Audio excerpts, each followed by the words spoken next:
They say strong communities are built one relationship at a time.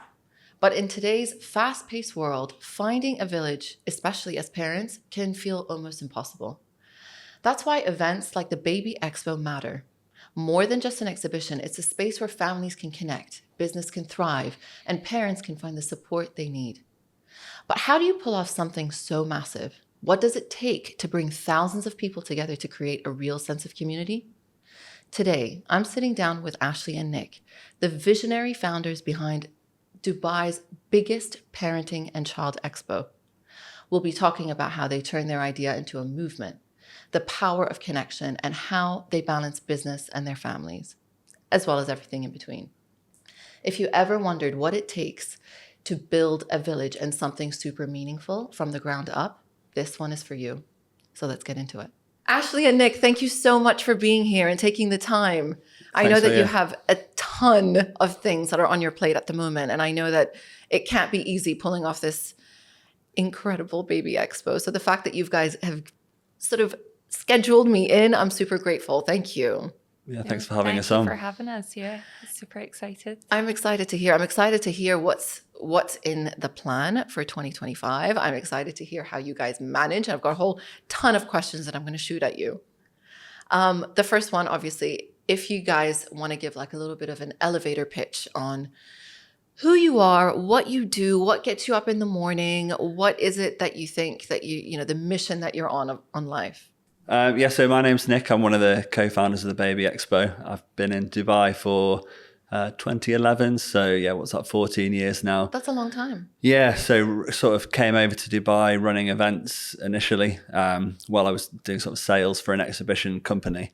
And then my background since then has been working for events like Arab Health. And yeah, I also launched an event called Dubai Muscle Show, which is a big fitness exhibition at the Trade Centre. So I ran that from 2016 to 2021. And then I became a dad and sort of realized everything changed. Everything changes. Everything changed, yeah. And saw a bit of a gap in the market, and Ash sort of had some similar ideas as well. And she was good friends with our business partner, Craig, and it was all sort of a perfect storm. And we all came together and created the Baby Expo. And I think really from my side, being a dad, I was completely overwhelmed when I realized we were going to have a baby, because being out here without parents and sort of close family, there was so much that was going through my mind, like what's the best hospital to go to? Yeah. What stroller do I need to get? You know, all these questions that I didn't know the answer to. So yeah, really wanted to create a place for mums and dads that we could go and sort of find everything that we needed to know. Honestly, I find, you know, when they say necessity is I'm going to butcher that quote, but something along the lines of like, it's to need something is going to be the catalyst to actually creating something. So I think that's why this podcast is here, because I became a parent and needed to know what were the hospitals, who was the pediatrician, who do I reach out to when I need a lactation consult. And I just find parents, I don't know if you guys would agree with me, but the most underserved community, 100%. they just don't have as much support as required. So the Baby Expo really does tick the box, because it's not just businesses. You guys have so much going on in the Baby Expo. And I don't know, I just think it's just a perfect sort of full circle. Yeah, it's a necessity. It's not a nice to have. Like you need to know these things, you know. And everyone's a parent. I mean, there's no prerequisite to become a parent. You are a parent. You know, a CEO could be a parent, another person could be. It doesn't matter. So it doesn't discriminate. So everybody will be a parent if they can't be a parent, and therefore you need to know things. You need to connect with people. You need to have resources to be able to kind of raise children. You aren't meant to parent solo. And that's the whole thing, creating these big communities. So it's brilliant. Yeah, for sure. Yeah, so Ashleigh, I'm one of the co-founders of the Baby Expo. My background is in corporate communications, marketing and events. I've been in Dubai since 2015, but with a break in the middle. So just before I got married, decided to move back home. Got back home, and thought, what have I done? And it was just before COVID. So we were kind of in that lull of, you know, everything was closed down. Gave us a lot of thinking time about where we would like to be, what we would like to do. Had my first baby. And there's so many events similar to what we're doing in the UK. And I went to those as, you know, just to kind of see what options are available. Obviously, education as well. You're a new mum. There's so much to learn. And it's so overwhelming as well. I mean, you can go on Instagram, you can go online, but where do you start? What information do you trust? Like it's a minefield. It really is. So just after COVID, my husband got the opportunity to move back out. At that point, I was pregnant with my second child. I was in a job that I absolutely love, but wasn't the opportunity to stay within that role coming out here. During maternity leave, I was kind of like, what am I going to do? Yeah. And noticed that there was a huge gap in the market. And being, you know, away from family and friends and not having your close ones next to you to, you know, help you and support you, I just thought there was an amazing opportunity to really develop a community that really supports parents and really helps them on that journey. So you're both parents. Everyone's always got a story when it comes to how they became a parent. Was there anything significant, a turning point in your life that you thought, you know what? Life as we know it has completely changed? Nick? Yeah, so, I mean, I guess being a man and being a dad, you know, we typically don't like to talk or, you know, we're supposed to have it all together and not really kind of share these things. So that's one of the reasons I wanted to do the event, is to have a platform that also, you know, husbands and fathers could come and speak as well. And myself and my wife had a difficult journey to have our first baby. We had a couple of ectopic pregnancies, failed IVF attempts, IUI. We tried everything. And then, complete miracle, gave birth naturally to Harry, who's 18 months old now. Oh, congratulations. Yeah, thanks a lot. That was sort of the journey we went through. And there was so much to learn about, like IVF and sort of even just conceiving, you know, before the whole journey of being a parent. So that was sort of a steep learning curve. And it was really interesting for me, like learning about how amazing it actually is to have a baby in the first place, and like the probabilities and all of that sort of thing. I think it's true what you said. We don't hear from the dads often. We don't really hear from the dads at all. And I think it's, you know, when you guys are sort of a dad and a mom kind of being co-founders of something like the Baby Expo, and you did come from sort of dealing more on a corporate level. Yeah. I mean, that gear shift, that's quite, I guess, significant for somebody who's... I think it's sort of dads, we're sort of assumed to have it all together, to provide, to historically be, you know, bringing in more of the money, even though that's sort of shifting at the moment. So there's a big pressure there to like deliver in the workplace arena, and then to sort of come home and just automatically switch off and get involved with the baby family as well. So I mean, I've been in situations where I'm trying to work to better our situation, but then I'm on my phone, or I'm, you know, thinking about emails when I should really be present with the baby. So it's a bit of a roller coaster of how to best deal with it, and we're all just learning as we go, I guess. Tell me about it. Yeah. We are literally learning as we go. Yeah. What about you, Ashleigh? Yeah, I think, you know, what you were just saying there, Nick, about there's so many times where you feel like you should be present at work and you're, you know, thinking about your child back home, or you're present at home and you're thinking about work, or you're answering calls. And it's a thing that I don't think anyone has the answer to. And what's the perfect balance? I don't think there is a perfect balance. I think you just have to, you know, find what works for your family and trust that you're doing the right thing based on what your family needs, what your children needs. And just kind of believe that's the right option. I think for me, I always wanted to be a mom. I was as soon as we got married, I was desperate to be a mum. And when we had our first little girl, I was just over the moon. And it was during COVID, and it just wasn't the experience that you have this perfect little baby and you want to show them off to the world and you want people to come and visit you and you want to take them out. And I kind of felt like that had been robbed from us a bit. And it was hard to kind of accept that, you know, we were from when she was maybe about 2.5 weeks old, we went back into another lockdown until she was 5 months old. We were basically in lockdown.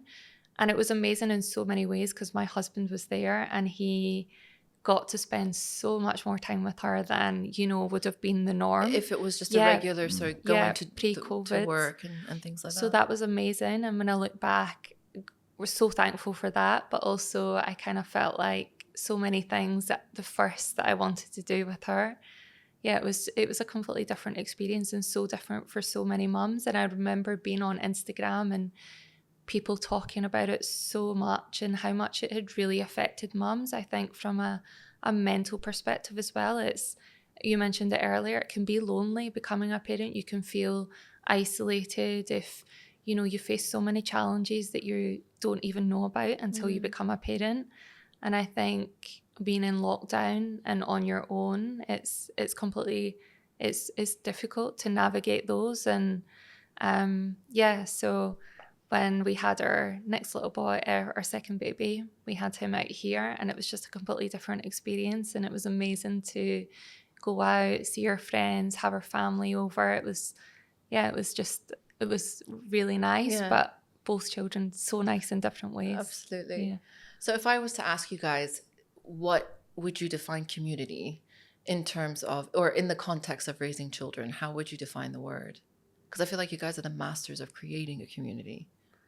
I honestly think community is, you know, it's not just your family or your friends. It's, I think now with social media, you know, you've got a community via social platforms.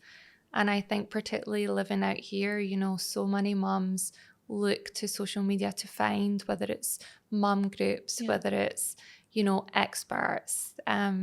There's so many communities through that. There's so many communities through, you know, the hospital that you choose, doing antenatal classes through that, meeting people.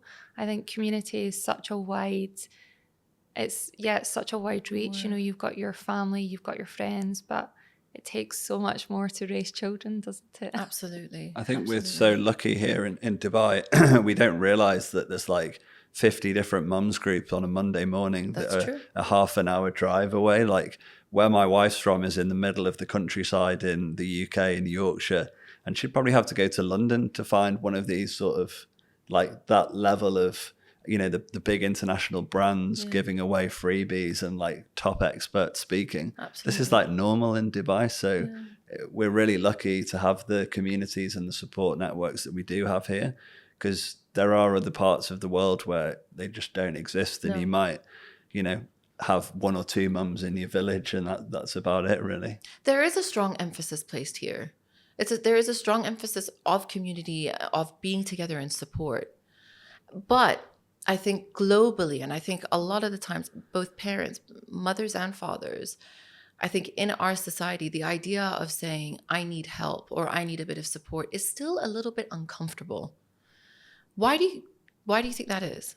I think there's still, you know, there's so many elements of judgment, you know, if you're a working mum, if you're a stay-at-home mum, there's still, you know, there's still so much criticism for either, you know, oh, you're leaving your child to go to work and you're not there, you're missing those milestone moments, or your child's been in nursery from X age and you should be there to kind of see that and help them grow.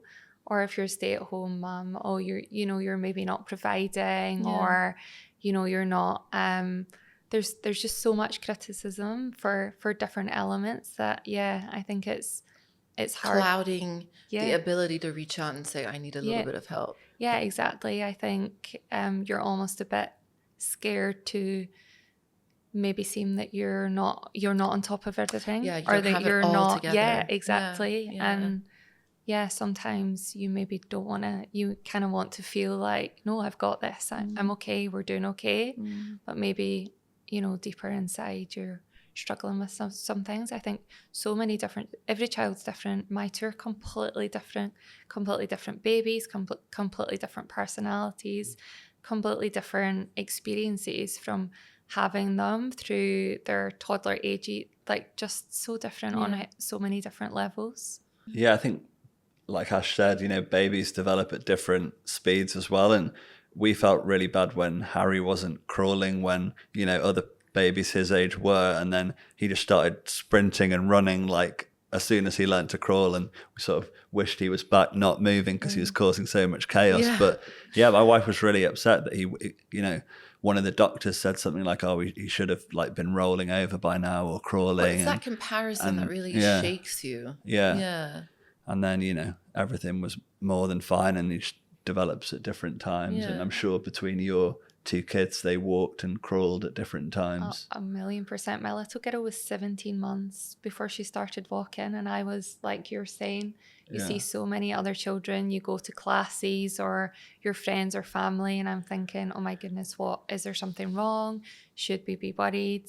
And then my little boy, literally the day after his first birthday, he was off, completely different. Yeah. We overdiagnose now as well. Now we've got like ChatGPT, Google, like any small thing. My wife is like, right, Google this, like what's going on? And it'll take her to some like bizarre link in the that's not US validated, website. not credited. You don't know who wrote it. It could be complete and utter garbage. And then we're going to doctors and saying, oh, well, I know that my child's got this because I read it on the internet. And that's one of the visions that we've got for the Baby Expo, is to have qualified medical professionals there to give, you know, qualified advice. Absolutely. Go straight to the source. Yeah.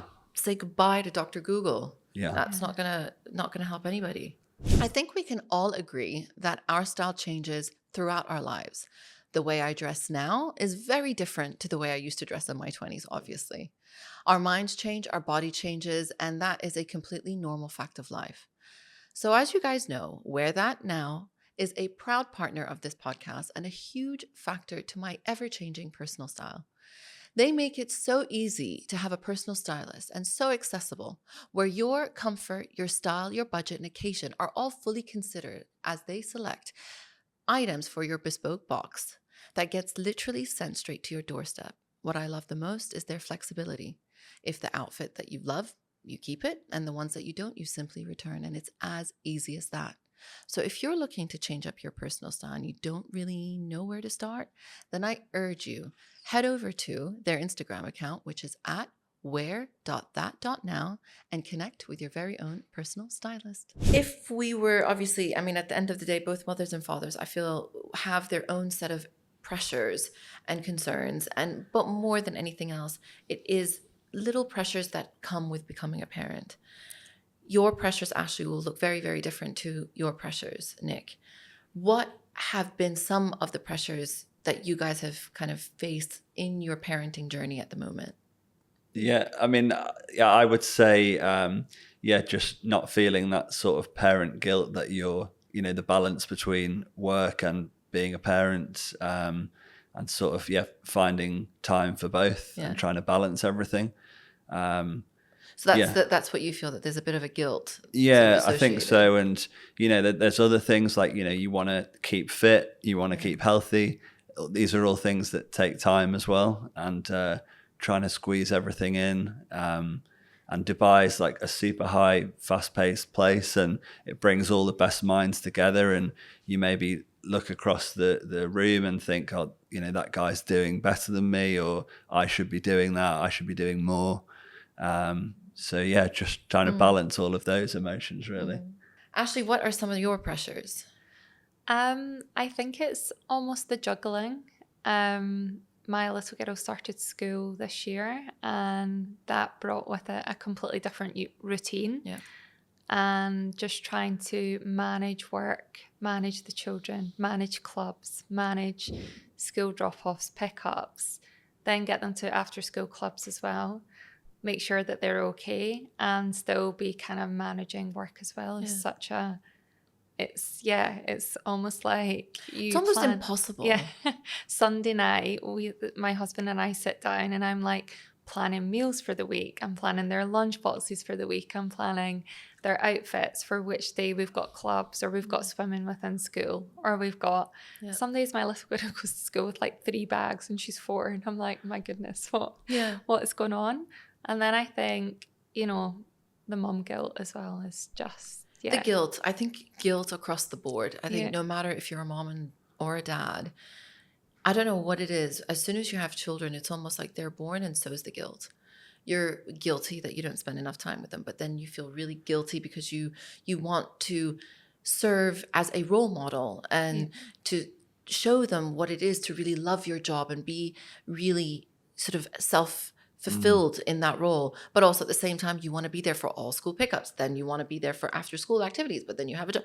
It's just non-stop. Yeah. I think there's no real working hours in Dubai either. Like compared to the UK, people sort of respect, 6 p.m. sort of onwards, they wouldn't really like contact people for work. But here with like WhatsApp and like emails, there's quite a sort of later culture for people chasing up, because I mean what we do, we've got 300 exhibitors, we've got all these different features happening, so it's like 1,000+ people that we're all in touch with like on a weekly basis. So there's going to be someone asking, can I make my stand a bit bigger, or how do I order the electricity for my booth, and people ask them at all crazy times. And if you're a parent, you want to do the best for the business and like get back to people, but you also don't want your kids to see you just on your phone. No, exactly. You're sort of present, but not really present. Yeah. I know. I feel like I think that's modern day living. I think because we've got complete access to our phones and emails can happen all throughout the day. Back in my day, sort of when I first started, it wasn't like that. Yeah. And we're talking a span of 16 years when I first started working. Yeah. Emails would kind of happen when you're in the office and then you leave. And I don't think it's location specific. I think it's how far we've come with technology. Yeah. And the fact that we want instant gratification. I've sent you an email, I'll call you 5 minutes later. Did you receive my email? And that's where I find it's kind of doing parents or anybody a disservice, because there's no such thing as a work-life balance anymore. But do you need to get back to them straight away? That's a choice what I mean? Like that's something I'm trying to get a bit better at, you get known for sort of being very available and responsive. So if you do it, then people expect it more, don't they? So it's almost, I actually was reading something recently about setting expectations, within your personal space, but with also within your business as well. And, how it's okay to not reply to something instantly. It's okay to not take that call straight away because you're maybe managing something personally or doing something. And I think it's almost, society needs to kind of come round and accept that it's okay for there to be a delay, or it's okay for things not to be instantaneous. But can you get back to me on that email then? You guys didn't reply back to my email, which I sent you guys days ago. No, I'm just joking. But no, it's it is a personal choice, and I think you will have to, I don't know, find a happy medium.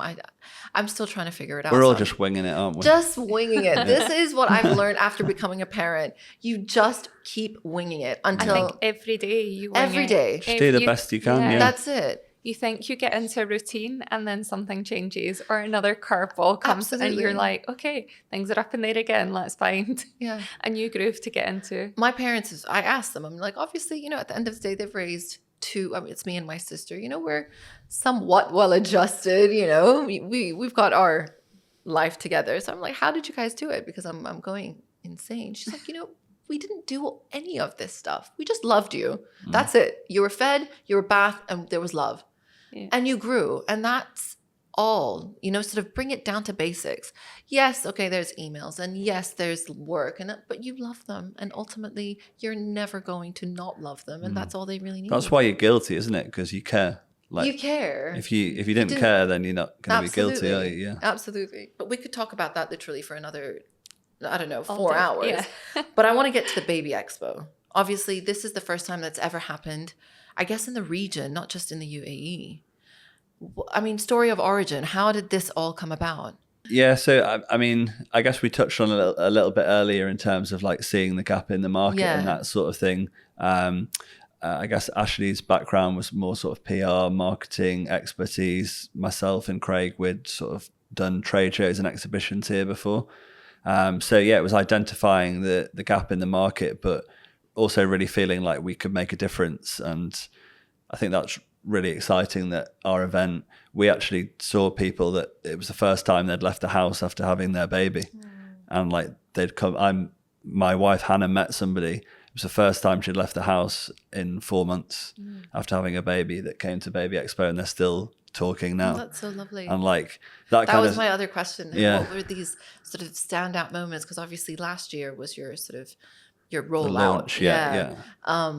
And did you guys have standout moments during the 2 days that really kind of stuck with you? I think for me, it was a new event, and there's so many amazing smaller events that happen, you know, ran by moms, run by communities. And I don't think people could really understand what the difference was going to be until the event happened. And I think I spoke to so many people that were just really happily amazed by, you know, how it looked, how many brands were there, how many experts were there, how many mums were there, how many people had all gathered together. And the environment, so many people commented to me on how it was just such a nice, happy, calm, like enjoyable place to be, which I think when you've just had a baby, it is, you want to go somewhere that feels welcoming. Absolutely. It feels nice to be. People were really like thankful, weren't they? And like quite emotional about us putting this event on, which when we're pulling 12, 14-hour days to get this thing running, it's nice that, you know, you hear people saying thank you, basically. That was a highlight for me. Yeah, and I think the expert education as well, that's something that I'm so passionate about as a mum, is really making sure that, you know, we've got the right people there. They're bringing trusted education that, you know, people can obviously hear about it on the day, but they can take that away from the show and build a connection afterwards. And so many mums that I've spoken to throughout this year that are really looking forward, excited for coming again this year, but they've built connections with other mums, or they've met an expert who's really helped them along throughout this year on whether it be sleep or whether it be, you know, weaning or all the different, you know, milestones that you face as a parent. And I think that for me is amazing at just providing that connection for people and some support. Yeah. I think that was the highlight for me, honestly, because you had so many incredible speakers. You had, you know, professionals that were there that you could potentially connect with. And yes, they were giving talks and lectures on the day, but it was really great to see them in person and to have a conversation. And let's say you needed to see somebody about breastfeeding, you know, they were right there, and that they could kind of lead you, which is the possible way to go and make an appointment. And that, I think, especially in a world where, yes, we do have an online component, but to actually see people face to face, that for me was the standout moment of the Baby Expo. We had a really good session on postpartum depression, and there was a clinic there, Maudsley Health, one of our exhibitors, and they did a really good session on that. And quite a lot of the women in the audience have ended up going to that clinic and benefiting from, you know, having further meetings and sort of counselling and that sort of thing. No, it was brilliant. It's the perfect combination, what you had offered parents, and I'm assuming now it's almost like doubled in size, but we'll get to that. But obviously, sort of putting on an event on that scale, it can't be easy. I mean, you've got last year I think it was 130 stalls or something. Yeah, it's about 150 last year. 150. We're up to 300 plus this year. Yeah, that's incredible. I mean, how do you do it? How is it possible? I mean, you guys also have families. How are you doing it? I'm just honestly. I mean, it's a 12-month lead time and process, and before the first event, it was probably 18 months of planning. I think a lot of people think you can plan these sort of events in a few months, but it really is like a whole year, like 365 days of work, and we've now got a team of 10 of us full time. So Ashleigh's building all the agendas, the content, the seminars. myself, Katia, Craig, and a few of the others are helping to sell the booth space, because that takes a lot of time to contact all the companies and find out what their objectives are and why they want to be there. So yeah, it's an awful lot of planning, but it's really nice to see when it comes I off. can imagine. Do you guys find that you have like the last, 2 weeks leading up to the event, absolute chaos? Yeah. Or I mean, a month leading there's up to always the stuff that pops up, not having the right voltage electricity, or, somebody wants to completely change the position of their stand. And yeah, it's like a real roller coaster of ups and downs. You might get a really exciting new brand signed up, and then, the next week someone's trying to pull out, or it's a constant, it's a constant roller coaster. And I think there's so many moments throughout the year that you're like, wow, things are going amazingly. I'm so excited. And then, as you say, something changes, or someone looks to pull out, and it's a bit like, oh no. And you have that kind of panic that sets in. And yes, but then when you get to the event, I remember last year just being like, wow. In awe. I think, one other thing is obviously the costs to put this event on are huge. I can imagine. To hire 13,000 square meters of space at Dubai World Trade Center. I was going to say in prime location. Yeah, I mean, we're paying not just for the 2-day event, but you have a 2-day build and then a 1-day breakdown. So it's 5 days, full days of tenancy at the trade center. So yeah, millions of dirhams to put the event on. And that's why we're so grateful for the brands that come on board to help us fund it. And recoup that money. The brands that come on, and then the experts that come, and I think the mums, that brings the mums, not just the brands, but also the experts and the education. There's so much for everyone there. Absolutely. Depending on, it doesn't matter what stage you are. If you're pregnant, if you've just had a baby, you've got toddlers, you've got that 4, 5, 6 years, there's something there for everyone. Absolutely. And I think it's just bringing everything together under that one roof for those 2 days. And that's the thing, you do offer that, everything under one roof. It's not an exhibition as like a traditional form of an exhibition. It is a community, and you've carved out that little community where business can happen, support can happen, mothers can connect with people that are going through the same thing, so can dads. So it's quite, I don't know, it's like a secret sauce that you guys have bottled up. It's brilliant. Thanks. I don't know whether that was a question or a compliment. No, it's just my take on it.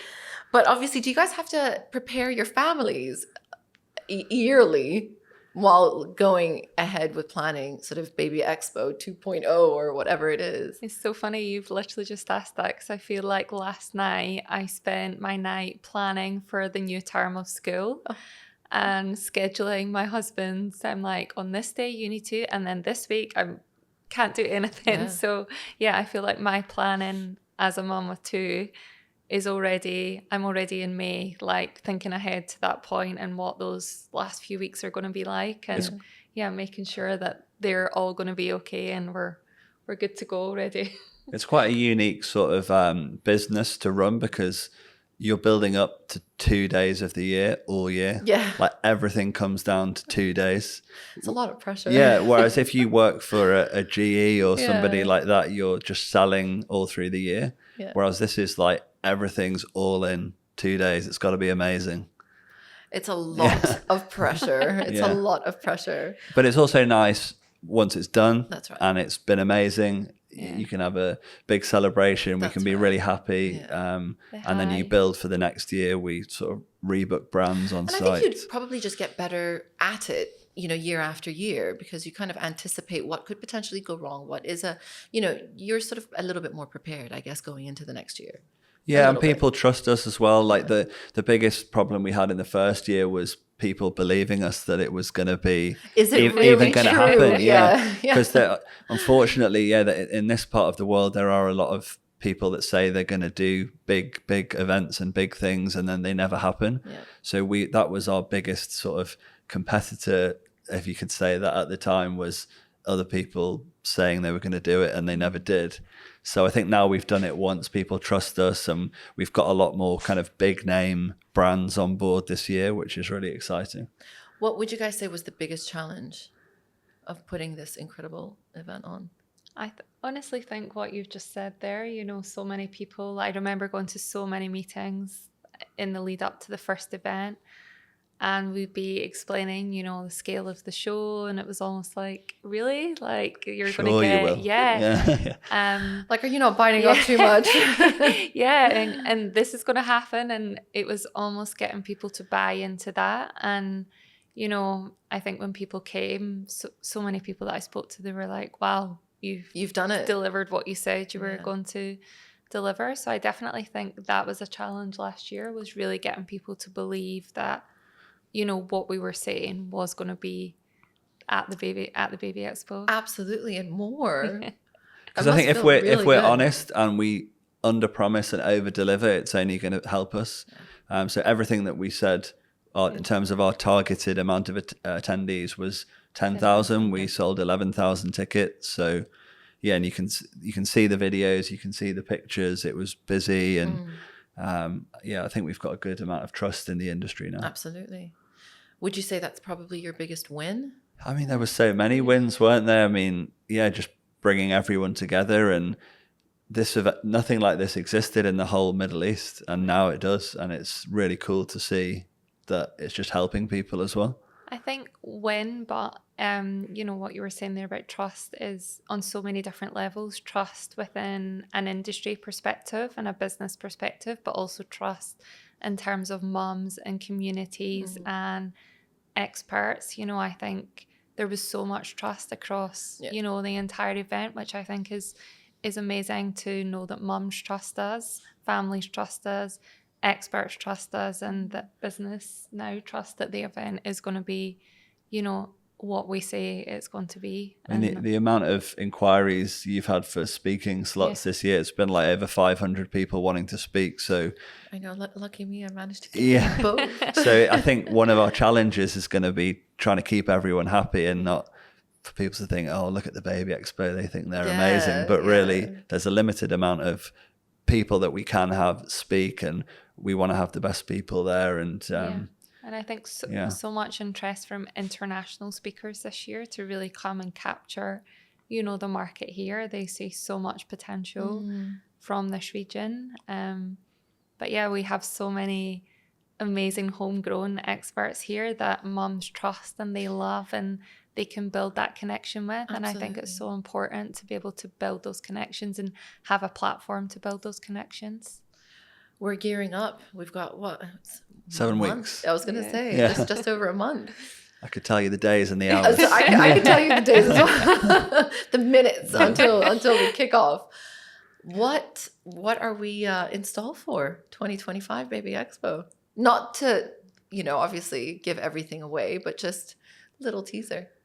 Well, first of all, the floor plan and the size of the event, it's 150% bigger than last year. So we've gone from 1 hall to 3.5 halls. So that's unbelievable. It's just when you walk in, I think people don't realize just how much bigger that is in terms of square meters. It's 5,000 square meters to 13,000 square meters. So it's a couple of football fields big. Loads of new brands, lots of new speakers. We've got extra stages. We've got like a business conference for the first time this year, which is called the Next Gen Industry Leaders Summit. So we've got the CEO of Baby Shop speaking at that. What other CEOs have we got speaking, Ash? We've got Mum's World.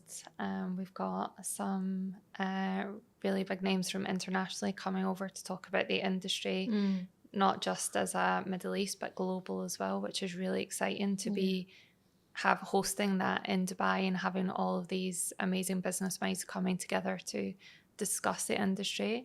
That's going to be amazing to hear those discussions. And we definitely took a lot of the feedback on board. So we do a survey after the event, and sometimes it can be hard to read, you know, if it's our baby and, you know, people are giving honest feedback. But some of the feedback from the mums was there wasn't enough sort of chill out zones to sort of sit and relax. So we've added a lot more of those in. So we've got lounge areas, cafe areas, networking zones. So basically mums and dads feel they can come for the whole day. I was going to say, because like you said, you are catering to all. The mom who has a 4-month-old that would need a bit of a break, maybe to have a coffee, to nurse her baby, whatever it might be. So that is really amazing. Yeah, even stuff like aisle space and people, if they're pregnant, not feeling too sort of crammed in, we've sort of taken that into consideration and made the aisles wide enough, and took a lot of feedback on board to make it even better. Yeah, a lot of reviewing of the feedback and really making sure that, we're listening to the points that we can make better and doing something about that and making it even bigger and better. If you guys had sort of a little ball, sort of a crystal ball, and you were looking into the future, what would your ideal future of the Baby Expo look like? Let's say within the next 5 years. Is that a really big question? I always get really worried when people ask me what are my 5-year goals, not to put the pressure on, but do you have like a wish list or something that you would think would be, I would love for the Baby Expo to reach, whatever it might be? So we're launching in Riyadh in Saudi in October. Oh, brilliant. So that's October 30th and 31st. So definitely global domination in the next 5 years would be world. Great. Dubai, Saudi, obviously Dubai sort of going to be the hub for the international brands to come in and the B2B buyers and stuff. But just keep leveling up the event. I already think we're sort of on a level with the big international events, and Dubai is the perfect place to have the event. People love coming here. They like inviting their customers if they're businesses as well. So it's the right place to have the event as well. I couldn't agree more. Yeah. And I think from a mum perspective as well, it's such a transient country. There's so many people coming and going all the time. It's always kind of, the community is constantly expanding. So that's really exciting as well to keep going with the growth of the event. But I think what you're saying, keep growing the event, keep building on everything that we can to make the event as best as we can. Do you know what my where I sort of see you guys in the next 5 years? Almost like, when you you get the dates of like Coldplay concerts. Yeah. Right. I like that. Yeah. And you will sort of schedule it in your year. Let's say you are a pregnant mom or a couple that wants to start a family, and you think, oh, you know what? The Baby Expo is happening in Dubai, May 16th. Yeah. Let's plan our year around that. And that becomes a point of contact or a point of reference, as people are transitioning into parenthood. And the exciting thing is, with a Coldplay concert, you're always going to be a Coldplay fan, so you'll always sort of keep going to see them. Right. But with our event, there's new people becoming parents all the time. So we're constantly marketing to new people, and there seems to be an influx of people moving to Dubai as well at the moment, and people getting out of the UK where we're from, coming to the sunshine. So I think if you're moving to a brand new country, like there's such a need for this event if you've never lived here before. I couldn't agree more. You could be a young family that don't know anybody here, and our sort of vision and dream is you can come to this event, meet a load of other people in the same boat. And most of us are in the same boat. We weren't born and brought up here, and everyone wants to help each other, which is nice. I think even for me, the first time I lived in Dubai, I was single, I didn't have children. It's a completely different life. You're living a completely different life. You're doing completely different things. To move back as a mum of one with another baby on the way, I was kind of like, oh my goodness, where do I shop for things? Who do I speak to if there's something wrong, or I'm struggling with breastfeeding, or the baby's not feeling well, or where do you go for all these things? And I think as you say, people are coming and going all the time, so to have this event there that is a permanent in the calendar, and it's somewhere that you can go and access all of that information, absolutely, and meet people and connect with people. It's such a it becomes something that's a yearly event that you can kind of depend on. That if you need something, need somebody, need some sort of help, that you can potentially get that at the Baby Expo. And I think for so many mums, we spoke about it earlier, but there might be something that you're struggling with in terms of personally or from your baby's perspective, and you maybe don't have the confidence to speak up on that. And I love the aspect that you can come and attend any session. There's never any judgment, because it could just be you're grabbing a seat for a minute, and you're getting that access to silently hear expert education, and then you can take that forward as well. So yeah, it's just it's accessible for everyone and enjoyable for everyone as well. How are you guys feeling? Good. Yeah, excited. Yeah, really excited. I think we already planning ahead to the next year, and we done a site visit, and to see the scale of the growth this year, you know, the empty, it was incredible. And it's made me really excited for this year's event. I'm excited to see it. May 16th and 17th. Dubai World Trade Center. Mark it in your calendars. Be there. Ashleigh, Nick, thank you so much. Thank you for giving me the time and talking about your, I would say, second baby, third baby. And I can't wait to see what you guys have come up with already. As it is, the Baby Expo has been so successful and so needed, honestly, in this part of the world. And we appreciate it, for me and all my other parents that are listening. And I really can't wait. I can't wait to see what you guys have got going on now. Yeah, well, thanks for having us on. And we really appreciate the stuff that you're doing as well. Yeah, it's great to have platforms like this that, you know, we can all speak together. No, thank you. Thank you so much for having us. Thank you so much.